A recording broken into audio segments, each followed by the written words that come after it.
Terrific. I'm going to get us started. Thank you, everybody, for joining us this afternoon.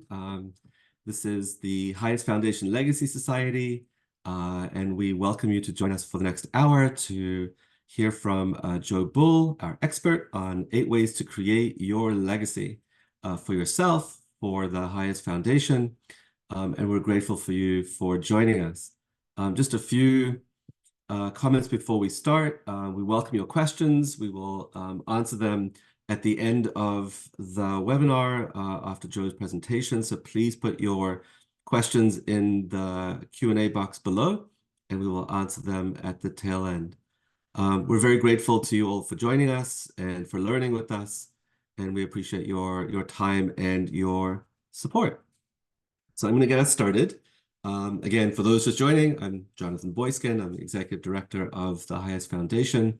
I'm very grateful that we have with us this afternoon one of our board members, Judy Friedman, who is our Secretary and Treasurer of the Highest Foundation since we started in 2021. Judy is also on the Board of Directors of Highest, which she has served since 2015, and is Chair of the Governance Committee at Highest. Before her recent retirement, almost a year ago in 2023, she was a career public servant, having spent 50 years with the United States Department of Justice, including as counsel to the 93 presidentially appointed U.S. attorneys. Judy holds a BA in Sociology and Psychology from the University of North Carolina, Chapel Hill, and a MS in Administration of Justice and a law degree from American University. In addition to her work with Highest and the Highest Foundation, Judy is active in the American Bar Association and B'nai B'rith International. And I'm thrilled to welcome Judy to share some thoughts before we launch into our webinar. Judy? Thank you, Jonathan, and hello, everyone. Thank you for being here. It's a pleasure to be here representing both Highest, on whose board, as Jonathan said, I have served for 9 years, and the Highest Foundation Board. When I joined the Highest board, we were operating in 10 countries. And now we are serving refugees, asylum seekers, and forcibly displaced persons in 23 countries on 6 continents. During the same time, the number of forcibly displaced persons who are victims of war and persecution and violence has grown from 50+ million to over 110 million people, mostly women and children. So given these ever-growing numbers, it became critical for Highest to be able to grow to meet really its capacity and the demands into the future. And that's where the foundation came in. As Jonathan mentioned, in 2021, Highest decided to create a separate charity where our revenue, our reserves could be invested in a permanent endowment, which would carry Highest into the future. And the foundation's goals are pretty basic and understandable. It's to steward, conserve, and grow a permanent endowment through sound investment, to leverage the power of planned giving, to promote tax efficient vehicles for our supporters, and to engage our friends and supporters to consider supporting the Highest Foundation so that Highest can realize its goals and help people live in safety and freedom in the future. In addition, by building an endowment, we're helping Highest now because funds from the endowment go to Highest every year and will go in the future to support the ever-growing needs and to help people realize their rights and rebuild their lives. So Highest has 4 signature approaches: legal protection, economic inclusion, mental health and psychosocial support, and combating gender-based violence, or GBV. In 2023 alone, Highest served over 10 million people globally, directly and indirectly.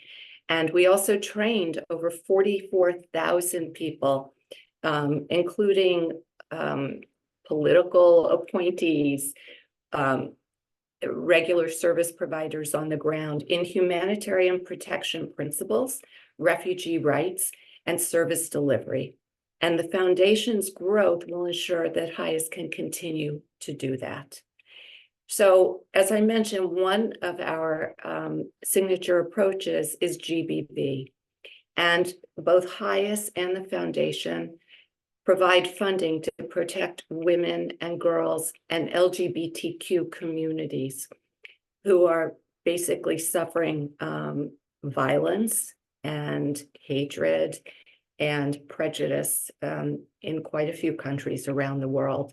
And HIAS is working with providers on the ground to assist these communities. And in that regard, we're working a lot with women-led organizations, which is very important.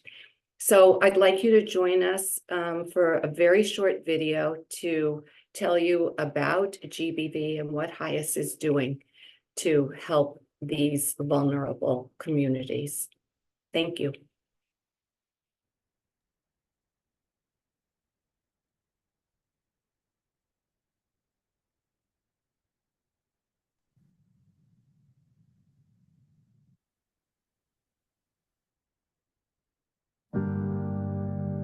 Caring for refugees means supporting them on their way to finding safety. For women and girls, the risk of violence does not end at a border. Gender-based violence disproportionately impacts women, girls, and the LGBTQ community. It is often the unseen crisis within the crisis of displacement all over the world. HIAS provides essential support to gender-based violence survivors by working to mitigate risks and transform beliefs that perpetuate these harmful acts. From Latin America to East Africa to the most recent crisis in Ukraine, HIAS honors the resilience of refugee survivors of gender-based violence.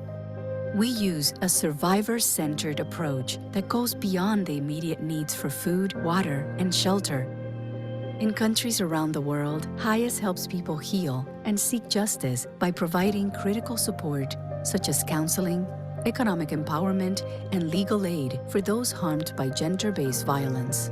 We partner with women-led organizations who are already working to promote and protect the rights of forcibly displaced people. Together, we're creating safe spaces that foster connection and support among women and girls in all of their diverse experiences. We know that change is possible. Our unique programs adapt to each culture and region. We engage with men and boys to challenge the status quo and transform norms that perpetuate violence against women and girls. Through deeper engagement, HIAS is helping communities build a fundamentally more empathetic and equitable future for everyone. Across 4 continents and over a dozen countries, our programs have helped hundreds of thousands of refugees address gender-based violence. All over the globe, HIAS is there to support refugees on their way to finding safety.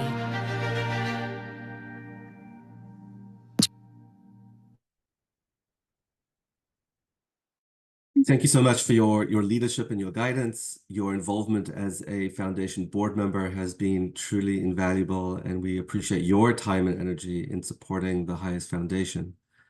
The video that you just watched is a snapshot of the work that HIAS is involved in around the world. The HIAS Foundation provides funding to HIAS to support, amongst other things, but in connection with this, women and girls, LGBTQ individuals, and survivors of gender-based violence with the tools and resources to find solidarity, build resilience, take back power, and most importantly, to heal.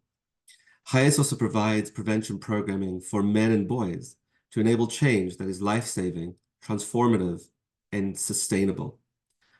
This is one of the many aspects of the work that the foundation is doing to raise support in support of HIAS and its global impact, as Judy shared. To learn more about this, please visit hias.org or the hiasfoundation.org, where you'll find lots of information about the work that HIAS is involved in and its global impact. We are so proud to be its partner in raising resources for this critical work worldwide. And now, for the purpose of our webinar, I'm pleased to introduce Jo Bull. Joe is the founder and principal of Philanthropy Advisory Council. With 39 years of experience in the philanthropic arena, Joe has held senior development leadership positions at Carnegie Mellon University, the Nature Conservancy, the Columbus Zoo and Aquarium, and Wilmington College. Joe also provided over 16 years of service to his alma mater, the Ohio State University, primarily as Director of Planned Giving, and has also held gift planning positions at Duke and North Carolina State Universities. Joe is currently the president of the American Council on Gift Annuities and was the 2005 board chair of the National Association of Charitable Gift Planners. As such, he's only the second person ever to have held the top leadership position at both of Charitable Gift Planning's professional organizations. Joe is also a member of Planned Giving Today editorial advisory board and admitted to the bar in Ohio and North Carolina. I'm thrilled to ask Joe to share his guidance and his thoughts with us when it comes to creative ways to leave your legacy for the Highest Foundation. Joe, the floor is yours. Thank you, Jonathan. Good afternoon, everyone. Thank you too, Judy, for your leadership and that wonderful video. It's inspiring. The work is inspiring. And to your point about why the Highest Foundation exists, to work on charitable gift planning and tax-wise giving, that's why we're here today. So we're going to talk about 8 ways to personalize your legacy.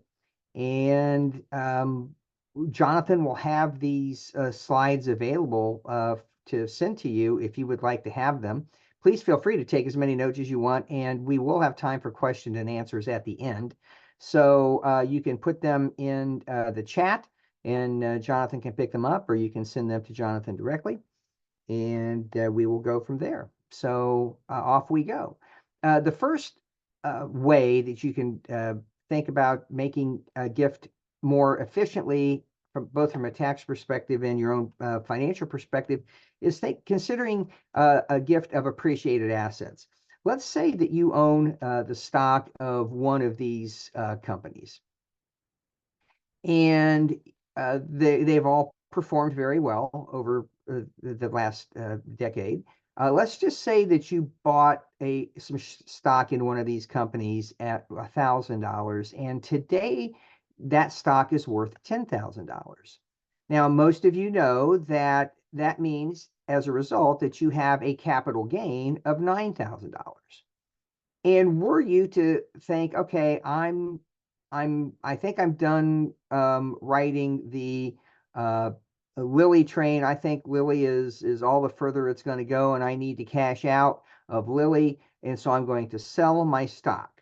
If you were to sell your stock, the capital gains you would pay tax on that capital gain at one of 2 rates, either 15% or 20%.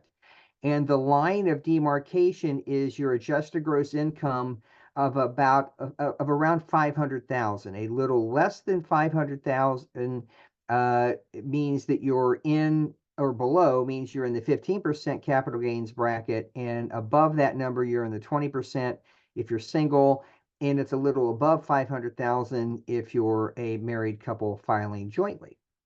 So let's just say that you decide you're going to sell your Lilly stock and you have 9,000 gain. You would pay tax, depending on which bracket you're in, of either $1,300, $1,350, or $1,800, which means that you would only have net in your pocket of $8,200 to $8,600. So it makes an awful lot of sense to give that property away as a charitable gift, and by doing that, you avoid this capital gain. One of the things that you can do in addition to that is, let's say that you really want to keep your Lilly stock, but you're kind of leery about this gain, you could give some Lilly stock to the Highest Foundation and then take a check that you were going to write to Highest and purchase that Lilly stock again. You still have it in your portfolio, but what you've done is you've taken your cost basis from $1,000, and your cost basis is now $10,000.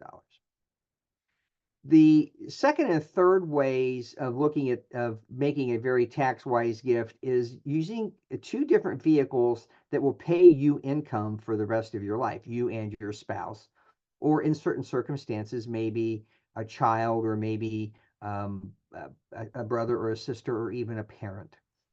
And so here's how both of these work. In either case, you start and you make a gift of cash, certificates of deposit, U.S. savings bonds. You could use your IRA QCD. We'll talk about that more in detail later, or appreciated assets like what we just talked about. And you donate those to Highest for one of two different types of life income instruments.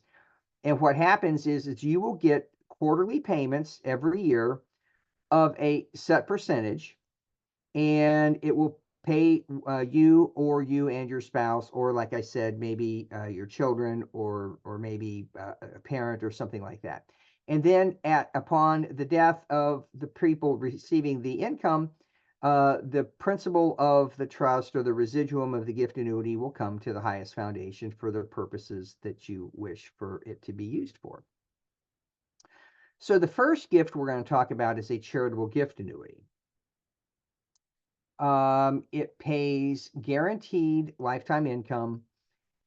One of the things that people really think is great about gift annuities is that part of the income you get from a gift annuity is tax-free over your life expectancy, and I'll explain that in a minute.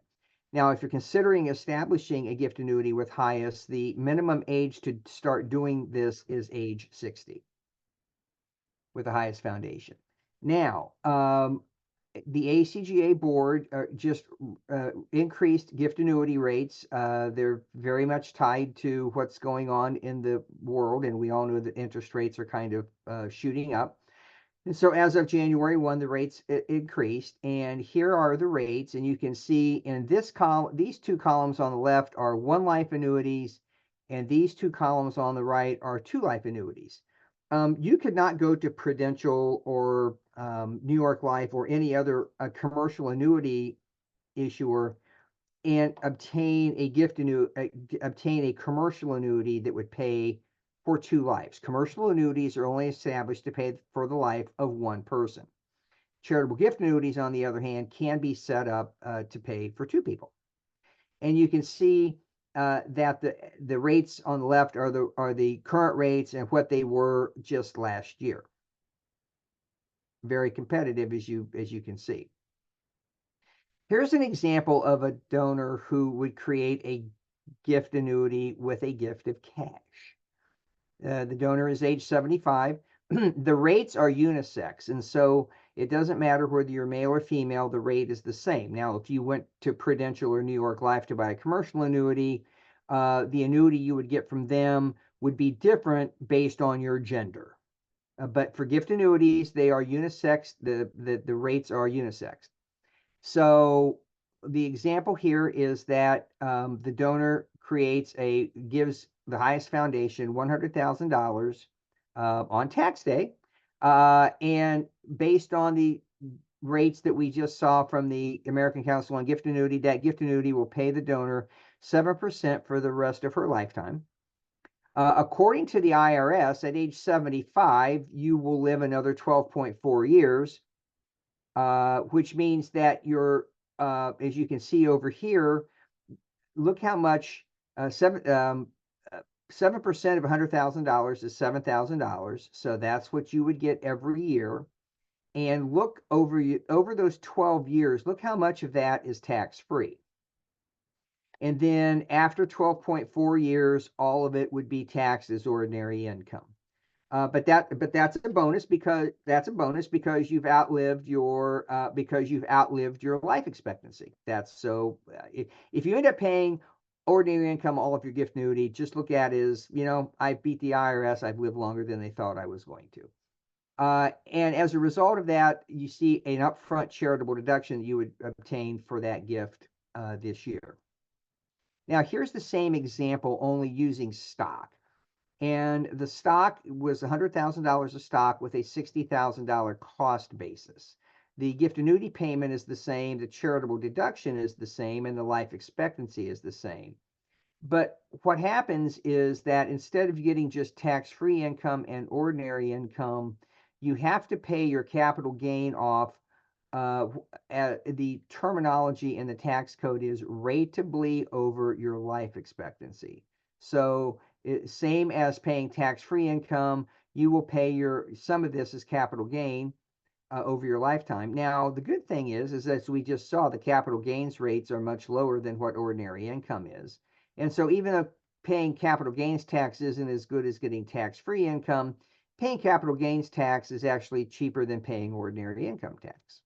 So it ends up being a good deal either way. So many people that I know, and I know that Jonathan knows, and I'm sure you do too, hold on to certificates of deposit, even though they haven't paid very much over the years. Many people hold on to them as a safety net or as a real form of security in case something crazy happens. This is an example of someone I worked with a few years ago. And she was at that point in time 77. She was on her own. She was not married. She did not have children. She did not have siblings. She was on her own. And so she kept a decent amount of her portfolio in CDs just as a security blanket in case something happened that she needed cash quickly. The problem is, as she aged, it became a little clearer, like how much she might need, for the rest of her life. But she also realized that she didn't receive any spendable income from her certificates of deposit, because as you know, they grow, but you don't get the income out of it. You just get the growth at the end of the term of the CD. And many people just automatically roll those CDs. One CD rolled over into the other, rolled over into the other, kind of like chain smoking. And that's what she did. And she said, I'd like to have a little bit more money. She actually took tango lessons at age 77, and she wanted some extra income.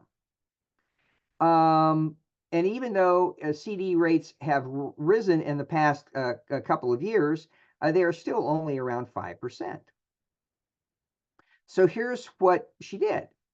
She cashed out one of her CDs at the end of the term rather than rolling it over, and she used that to establish a 7.4% charitable gift annuity, which was what it was for her age.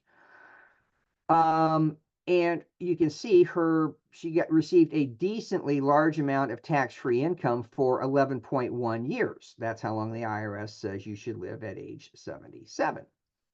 And so what she ended up doing was her income from that $100,000 went from zero to $7,400, which more than paid for her tango lessons and a few other things that she wanted to do.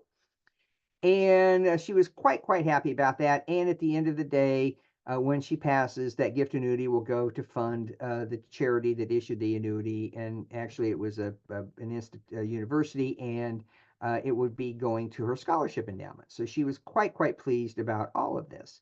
Her security remained high because the gift annuity payments are guaranteed. They are backed by all of the assets of the issuing organization, so they are guaranteed. Now, she doesn't have access to the principal, but her income is guaranteed off of them. Now, Joan also owned a fair number of U.S. savings bonds, and she considered doing the same thing with some of her U.S. savings bonds. The only challenge with that is that she would have to have claimed the accrued interest as taxable income, which was not that big a deal because it would be offset by the charitable deduction, but it is something that you have to consider if you were considering U.S. savings bonds as a giving instrument or vehicle. The other lifetime income vehicle is called a charitable remainder unit trust. The acronym is CRUT. And so if I say CRUT, that's what I mean going forward, is a charitable remainder unit trust. Those were created in the Internal Revenue Code in the Tax Reform Act of 1969. So they have been around for 55 years now. And they work just like the slide I showed you. They work just like a gift annuity. They pay you or somebody lifetime income. It's just a different vehicle. So many of you may have trusts for your estate planning. And so a CRUT is like any other trust. It's a separate legal entity that has to file its own tax return, that has to have its own IRS employer identification number, all the things like any other trust has to do, like any other permanent trust has to do. And so what happens is that you set up a CRUT and say, I want it to pay me 5% a year, or 5.5, or whatever the amount is. The IRS minimum is 5%.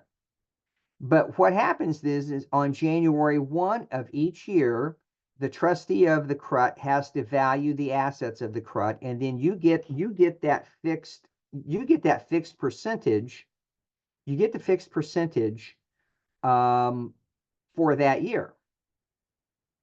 Now, that means if the stock market is good and the value of the trust goes up, your income goes up, but conversely, it could also go down. So here's an example of how that would work. My friend Gordon is 74 years old. He made an investment in biotech stock many years ago that has done very, very well. It's now worth $100,000. He wants to make a gift, but he doesn't really want to give up income. He would like to retain some income because he thinks at 74, I've got another good 15 or 20 years and maybe longer because I'm in pretty good shape. So I kind of want to have the safety net of having that extra income.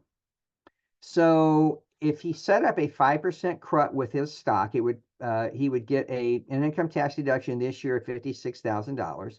He would not pay a penny of the capital gains tax on that $75,000 of gain. And in the first year of the trust, he would get $5,000 of income, 5% of $100,000. So let's see what could happen as this CRUT moves forward. Let's suppose in year 2 that the stock continues to do very, very well. And instead of $100,000, the CRUT is worth $110,000. His income at 5% would be $5,500. In year 3, it just keeps going up, and it's worth $120,000 on January 1, and he would get $6,000. So let's suppose in year 4, there's a scandal at the biotech company and the value of the stock goes down. It happens. I just read an article yesterday about the 10 stocks that have lost people the most money over the last decade. And the number 1 stock that lost people the most money is General Electric. And for all of our lifetimes, General Electric has been the stock that you want to have that provided stability, but it has not done very well over the last 10 years. So it does happen. We know it happens in the stock market. So let's say that the value of his CRUT goes down to $95,000. At 5%, his income that year would be $47.50. So hopefully, what will happen is that the trustee will not keep all of the biotech stock in the CRUT. It will be reinvested in a balanced portfolio so that you don't have reliance on just one share. And the idea is that the CRUT would be invested in a very diversified manner so that it would retain its purchasing power and its value over time. Our fourth vehicle is your IRA or your retirement plan. Now, you may have a 401k or you may have a 403b. Many people, when they retire, they move their IRA, they move their 401k into an IRA for ease of distribution and that kind of things, or a 403b. So that's what ends up happening. And so the rules are set up for IRAs only. That doesn't mean you can't do it with your 401k. You just have to roll your 401k into an IRA in order to take advantage of this. So there's 2 ways that you can use your IRA to make a gift to the Highest Foundation. You can do it while you're alive, and we're going to talk about that. And then you could name the Highest Foundation as the beneficiary to receive it upon your death, receive the value of your IRA upon your death. So let's look at lifetime giving. These are called qualified charitable distributions. These started maybe not almost 20 years ago. These started. For a long period of time, Congress renewed them, but they wouldn't renew them until December. And so every year people were scrambling around. Is Congress going to pass it this year? Is Congress going to pass it this year? They were finally made permanent in about 2012, I think. And so here are the rules. You have to be 70 and a half or older to take advantage of this giving opportunity. So what happens is you tell your IRA administrator to make a gift from your IRA to the Highest Foundation. Some people go ahead and take the distribution and then write a check to the Highest Foundation and think that they can take advantage of this. Unfortunately, you can't. If that money ends up in your checking account, you have to recognize that as income. You can still write a check to the Highest Foundation, but you don't get to take advantage of these QCD rules. You can do up to $105,000 per year. And if you have a spouse who has an IRA, the spouse can also give $105,000 from his or her IRA, so that you could do, as a couple, you could do as much as $210,000 in a year in using this mechanism. You could do it from your Roth IRA, or you could do it from your traditional IRA. Either one works. So how do you do it? Let's say you're really interested in doing this. How do you do it? Every IRA administrator that I am aware of has something on their website that allows you to fill a form out to make this type of a gift. It's pretty simple. If you don't know that, you could go to the Highest Foundation website, and there's actually a QCD widget. And so here's the address that you would go to. If you would want to go to this website, the Highest Foundation website, you can click on that and say, okay, my IRA is with, I don't know, TD Ameritrade or Schwab or Fidelity or my local bank. I mean, there are so many IRA administrators. And then the Highest Foundation website will then give you the form and who to contact and everything at your IRA administrator to make this gift. Now, one of the things that is important for you to do is, once you decide to do this, you need to let Jonathan and the folks at the Highest Foundation know that you're doing this, because some IRA administrators will just send a check to the Highest Foundation, but they won't put your name on it. Some do, some don't.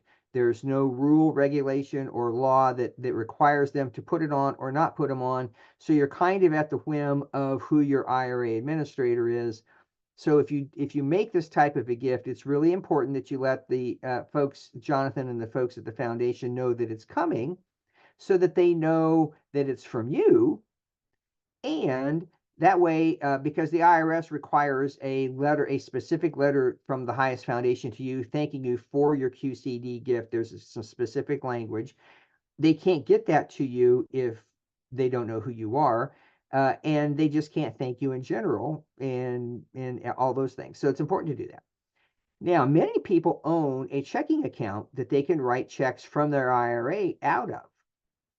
If you have one of those checking accounts, you can certainly use that to make a gift to the Highest Foundation, and it does count as a QCD. Another just tip, if you're going to do that, make sure that when you send that check in, put a little sticky note on it or something and just say, hey, this is from my IRA, because if let's say you do it at the end of the year when lots of people are making gifts to beat the tax deadline of December 31, and a lot of gifts have to be inputted, there is human error from time to time, and it might get missed that it was from your IRA. And again, you get the incorrect IRS substantiation letter. So just to be safe, just put a little sticky on there that's where it's coming from. So why would you do this? Well, because it is the functional equivalent of 100% charitable deduction, because you do not, it's money out of your IRA and you do not recognize it as income. So it may be the most tax efficient gift of all that you can make. If you itemize, you cannot take an additional tax deduction for it. You know, you get one bite of the apple and you can't double dip on this. If you are over the age of 72 and you have to take required minimum distributions, your QCD gift to the highest foundation can satisfy some or all of your RMD, depending on how much your RMD is and how much your gift is. If you are below the age of 72 but older than 70 and a half, you can still make a QCD gift. You don't have to wait until it's time for you to take a required minimum distribution in order to do that. And if you have a specific program at highest, like the one that Judy showed in the video, you could certainly support that program through your QCD gift.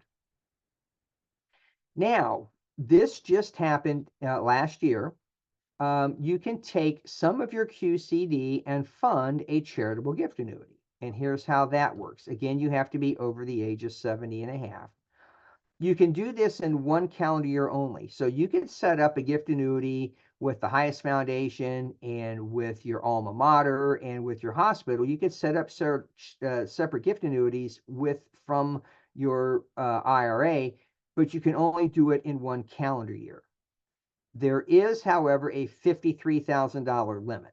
So on all of them together. So you could do, like, say, I don't know, 15,000, 15,000, and 15,000. I know that adds up to 45, but you could do 3 different gift annuities at the organizations, or you could just do all 53,000 with the highest foundation. It's still, the maximum is 53,000.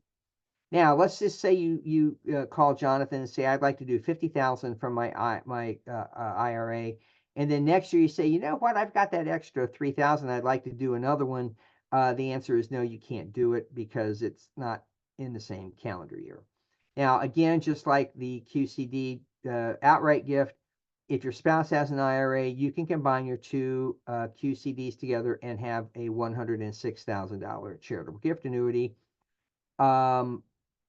The only people that can receive income from this is you and your spouse, or the IRA owner and spouse.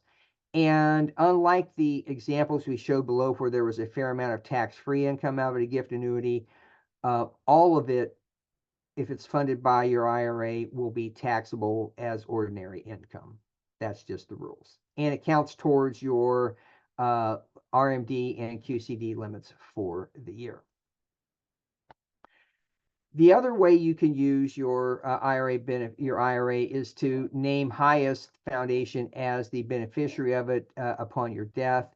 If you're contemplating, say you have someone, a child or a sibling that you would like some of your estate to go to, and you say, okay, I'm going to give my sister my IRA, and I'm going to give highest some stock out of my estate. You would want to contemplate actually flipping that, because giving your sister your IRA she would have to pay income tax on that, and the highest foundation would not. It's a much more tax efficient way of making an estate distribution by making a charity like the highest foundation the beneficiary of your IRA. So the 5th option we have are gifts of tangible personal property. That's everything from Bitcoin to a rare car. This item in the middle here is actually a gift that I worked with a gentleman on a few years ago. He collected colonial era stoneware, and this piece right here was worth about $100,000, believe it or not. And there's value in lots of things. Right now, Jonathan and I are working with one of our colleagues at Highest, and there's someone who is in the process of donating some South African Krugerrands to the Highest Foundation. And so those things all count as tangible personal property, as does cryptocurrency should you have any cryptocurrency. One of the things that's important about this is there's some very tricky tax things that we have to pay attention to that are beyond the scope of this presentation. But if something like this were to be of interest to you, we can certainly work with you and your tax advisors to help make sure that we avoid all of those pitfalls and get over the speed bumps and hurdles related to making a gift like this. But these assets do make wonderful gifts should you choose to do it. Real estate is another gift that works very, very, very well. Whether that's everything from your home to vacant land to commercial properties. I've worked over the years with people giving all of the above, including like a strip shopping center and vacant land and residences. So you can make those gifts just as an outright gift. You could put real estate into a charitable remainder unit trust. You could name the highest foundation as the beneficiary of a property in your will or trust, or you could do something called a retained life estate. And what is that? It's the official title in the Internal Revenue Code is a life estate on a personal residence or farm. That's what it says. So basically how it works is that you would work with your attorney and with the highest foundation, and you would create a deed on your home.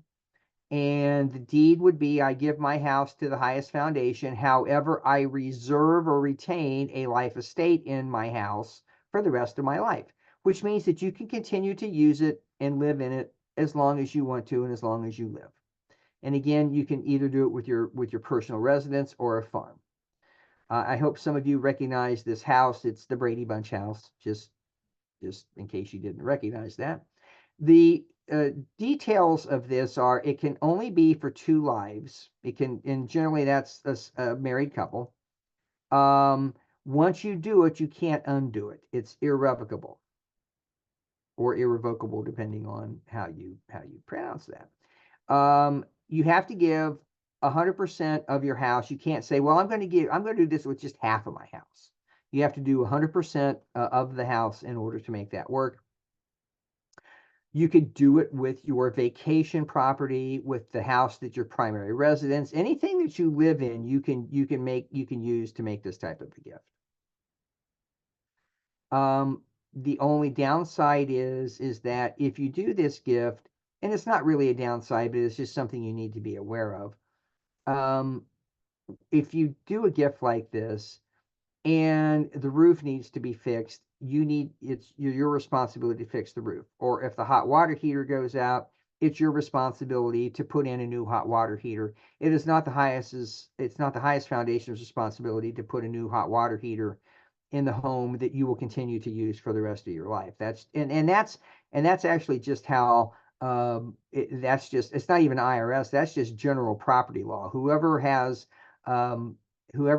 the current interest in the property is obligated to maintain it. So that's just something that you need to be aware of. Now, our 7th is making a gift of a life insurance policy. You could either buy a new one and make highest foundation the owner and beneficiary. You could donate an older policy that you don't need anymore. If you do that, you get some really nice income tax benefits. Another way you could do it is to name the highest foundation as the beneficiary. That's another way of going about doing that. Again, pretty simple, and you can do that. And finally, the most common and popular gift in this realm is a gift from your will, a gift from your estate. You can give a specific amount of money. You could give a percentage of your estate.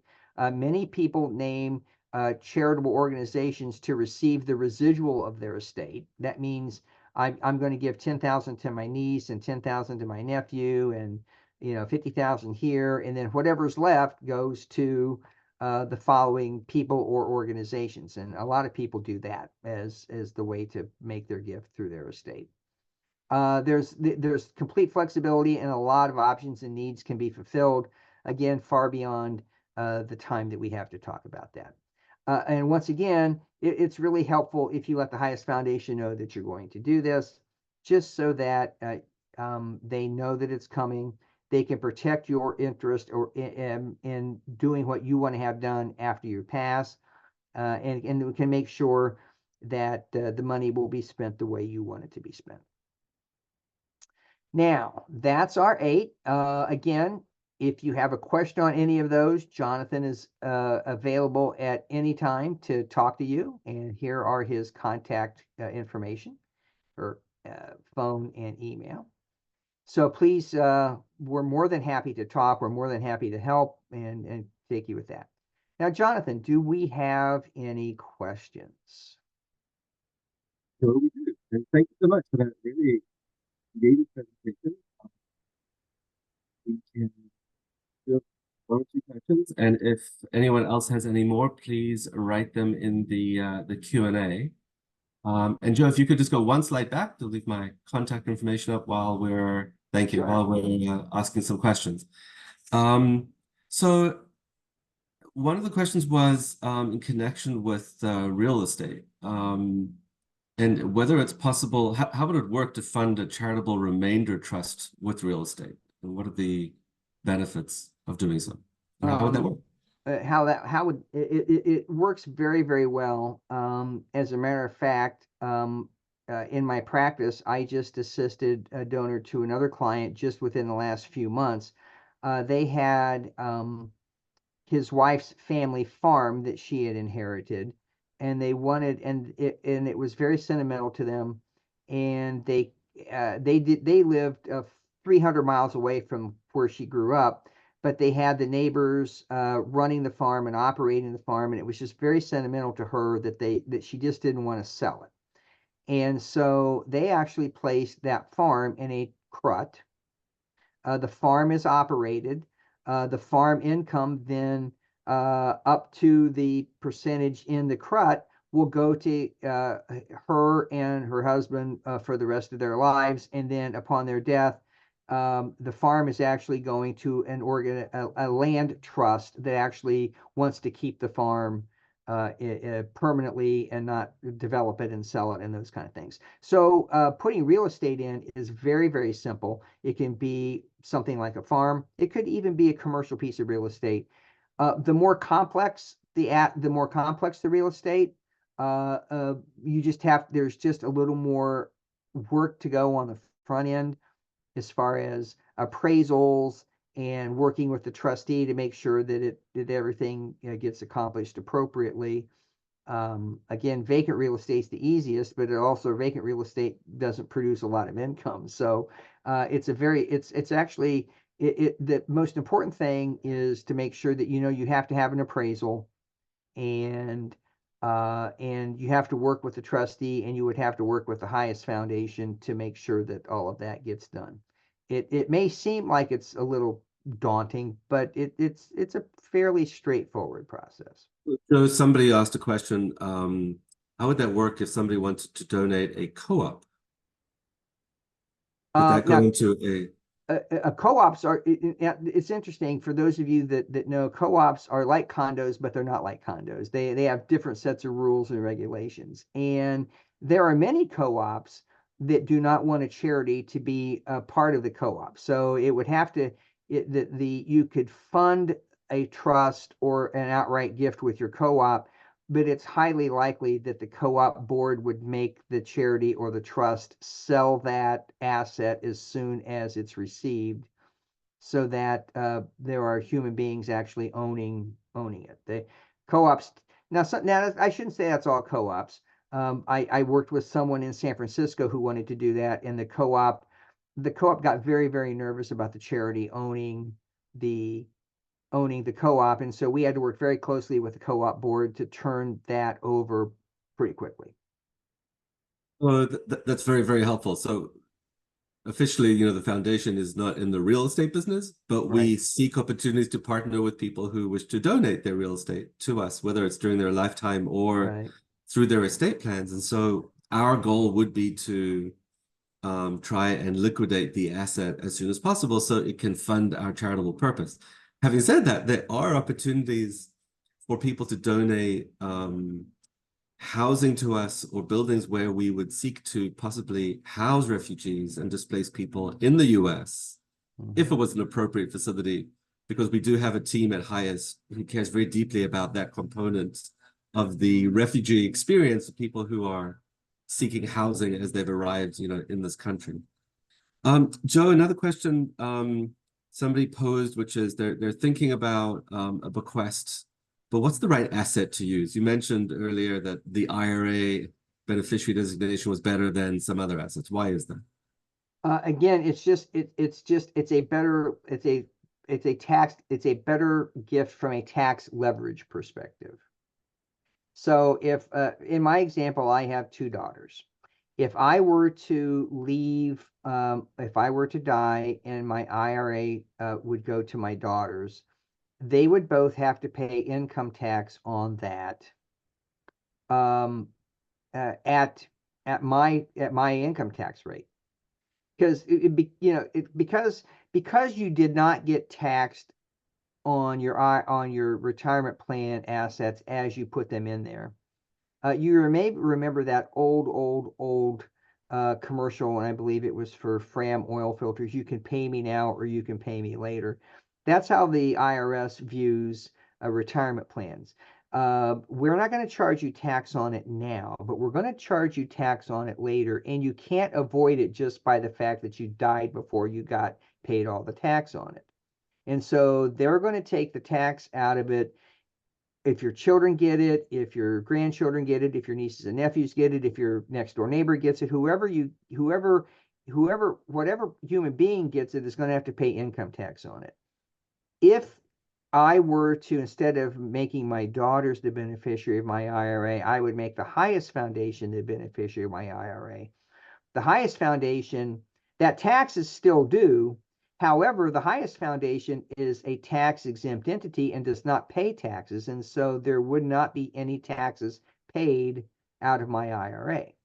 So if I had $1 million in my IRA, my daughters may only end up getting 60, 65, 70, 75 cents on the dollar, but the Highest Foundation would get 100 cents on the dollar. Now, if I gave my daughters our house or a stock portfolio, they're going to get 100 cents on the dollar because they don't pay any income tax on receiving those other assets from my estate. So it's a tax leverage situation, and because Highest Foundation is tax-free, is tax-exempt, the IRA assets that come to it upon your death, 100 cents of the dollar go to fund the important programs at Highest, as opposed to 25 or 30 or 40 cents on the dollar going to the federal government. Thank you, Joe. That's really helpful. So I know in preparing for the webinar today, you had shared a story with me that I'd love for you to share with everybody, which is you worked on a gift of tangible property. Somebody donated their antique car collection. Yes, if you could share that story. I did. There are only about 6 or 8 or 10 freestanding cancer hospitals in the country. I mean, most people know Memorial Sloan Kettering and MD Anderson, City of Hope in California. Oh, there's one at Ohio State called the James Cancer Hospital. The official name of that is the Arthur G. James Cancer Hospital and Richard J. Solove Research Institute. And Dick Solove, Arthur James was actually the physician and the cancer doctor that was the driving force behind that hospital being built. Richard Solove was actually a patient of Dr. James and was a real estate developer, and made a gift to make sure that the research institute was funded and moving forward. Well, he collected antique cars, and he collected actually a Rolls-Royce Silver Ghost, which was the first production model that Rolls-Royce ever made. And they only made it for about 14 years, I think, maybe 13 years. And at one point, he was the only person on the planet that had one of every model year of the Rolls-Royce Silver Ghost. And he always told me, one day these are going to belong to the James. The people in Columbus and Ohio just refer to the James Cancer Hospital as the James. And he called me one day and said, well, you know, I've told you that these cars are going to go to the James. I said, yes, sir. And he said, well, today's the day. And he said, I've gotten to the age where I can't drive them anymore, because in order to maintain their status as an antique, pristine car, the only modification that can be made to them is that you can only add an electric starter. You can't make power steering, you can't make power brakes. And he was getting to the age where it was increasingly difficult for him to drive because they did not have power steering or power brakes. And so he said half of the joy of owning these is actually taking them out from time to time and just tooling around in them. And so he said, it's time. And I said, well, you do know that those are considered tangible personal property, and your tax deduction is going to be limited to your cost basis.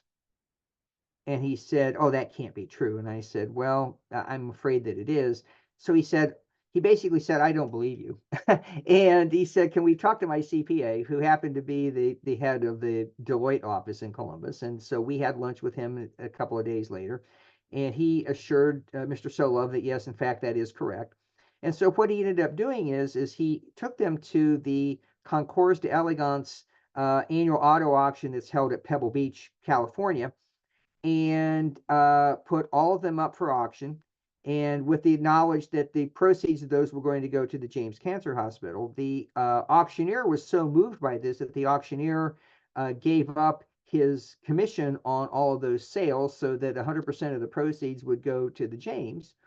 And so Mr. Sola was able to take a deduction based on his cash contribution as opposed to his cost basis in the cars. But it was a wonderful gift, and in his heart was so much in the right place. But there you go. It's an amazing story. It just goes to show that there's so many ways for people to be philanthropic. You don't realize the assets that you do have that you can use to contribute. And that's a great story of one such example. So I'm going to close us off. Joe, thank you so much for your presentation today. Thank you. For sharing with us all these creative ways to use your assets to support programs that you care about, in this case through Highest and the Highest Foundation. My call to action to all of you on the Zoom today is please email me, please call me, please visit our website, which is right there, highestfoundation.org, where you'll find lots of information about all these tools and mechanics, and of course, lots of information about Highest and the programs and projects that we support there too. Judy, thank you for joining us today, for being a part of this conversation. I also want to thank behind the scenes is my colleague Bree Taylor, who many of you might be in touch with, who's our Plan Giving Manager at the Foundation. Thank you, Bree, for all the arrangements behind the scenes for making this go smoothly. We will have another webinar in October, the date and time to be announced over the summer. We're available to you to help you accomplish your philanthropic goals and to partner with you in supporting Highest. I just want to acknowledge that it is Passover coming up soon, and that we should all remember that we too were once slaves in Egypt, as is expressed as part of the Haggadah and the Passover Seder. And for many of us, that is the reason that we support Highest in its work in ensuring that refugees and displaced peoples around the world can live in safety and security and have their rights. And it's thrilling every day to be part of an organization that is helping, as Judy said, at the beginning of this conversation, millions of people around the world seek those opportunities for freedom and safety and security for them and their families. So thank you all. Again, Judy and Joe and Bree behind the scenes, and thank you for everyone who participated and for our donors to the foundation who have already taken the time and effort to support us through their estate plans and with these creative mechanisms. We thank you too. That concludes our program. Thank you. Bye-bye, everybody.